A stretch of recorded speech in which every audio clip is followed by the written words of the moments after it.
नमस्कार मैत्रिणींनो, घरची सोपी रेसिपीत आपल्या सर्वांचे स्वागत आहे। आज आपण बनवणार आहोत अगदी चवीला अप्रतिम असलेली आणि बनवायला देखील अगदी सोपी आणि कमी वेळात बनणारी अशी आपली फरसबीची भाजी। तर चला लगेच रेसिपीला सुरुवात करूया। सर्वात आधी या ठिकाणी बघा, मी लो फ्लेमवरती शेंगदाणे छान भाजून घेत आहे।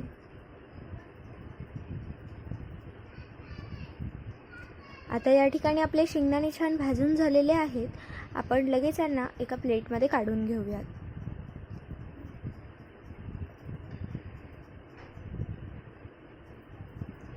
कढईमध्ये तेल घालून घ्यायचं आहे आणि तेल छान गरम झालं की त्यामध्ये जिरं घालायचं आणि धुवून घेतलेली स्वच्छ अशी फरसबी कापून आपण यात घालणार आहोत। छान आपण परतवून घ्यायचं आहे फरसबीला। यामध्ये चवीनुसार मीठ घालून घ्यायचं आहे आणि पुन्हा आपण फरसबीला छान परतवून घेणार आहोत।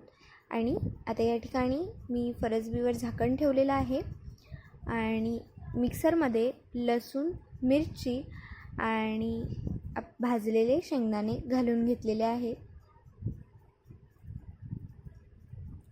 सोबत थोडं जिरं घातलेलं आहे आणि आता याला आपण बारीक करून घेणार आहोत।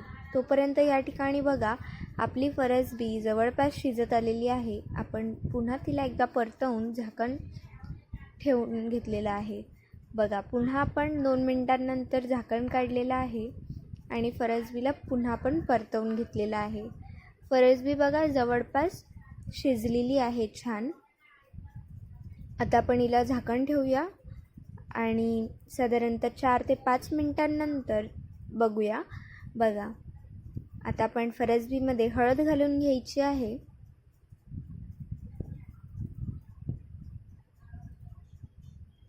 आणि या ठिकाणी मी थोडीशी लाल तिखट घातलेली आहे आणि त्यासोबत आपण जे मिक्सरमधून जे वाटण बनवलं होतं ते या ठिकाणी आपण घालून घेणार आहोत आणि यांना आपण छान मिक्स करून घेणार आहोत।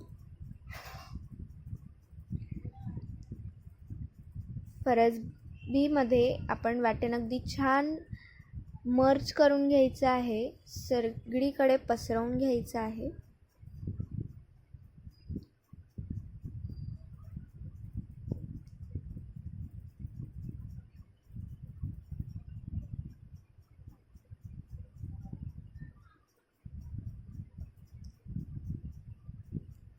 आता ह्या भाजीला आपण छान परतवत राहायचं आहे जोपर्यंत ही भाजी अशी होत नाही। हे बघा, मी तुम्हाला दाखवत आहे। आणि आता यात आपण जरासं गरम पाणी घालणार आहोत। पाणी गरम करून घालायचं, थंड पाणी घालायचं नाही आहे। आणि भाजीला उकळी येऊ द्यायची आणि त्यामध्ये आपण चवीनुसार मीठ घालून घ्यायचं आहे। उकळी येण्यासाठी आपण त्यावर झाकण ठेवून घेणार आहोत।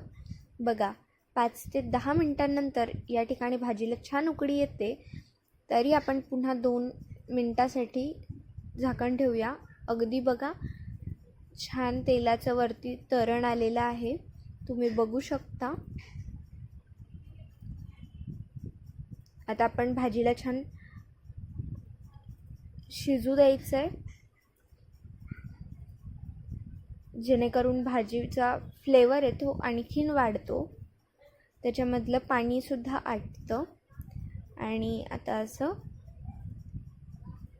गॅसची फ्लेम बंद करायची आणि या ठिकाणी तुम्ही बघू शकता भाजी छान घट्ट झालेली आहे। आणि आता आपण या भाजीला सर्व करून घ्यायचं आहे। मैत्रिणींनो, रेसिपी कशी वाटली कमेंट करून कळवा। व्हिडिओ आवडला असेल तर व्हिडिओला लाईक करा।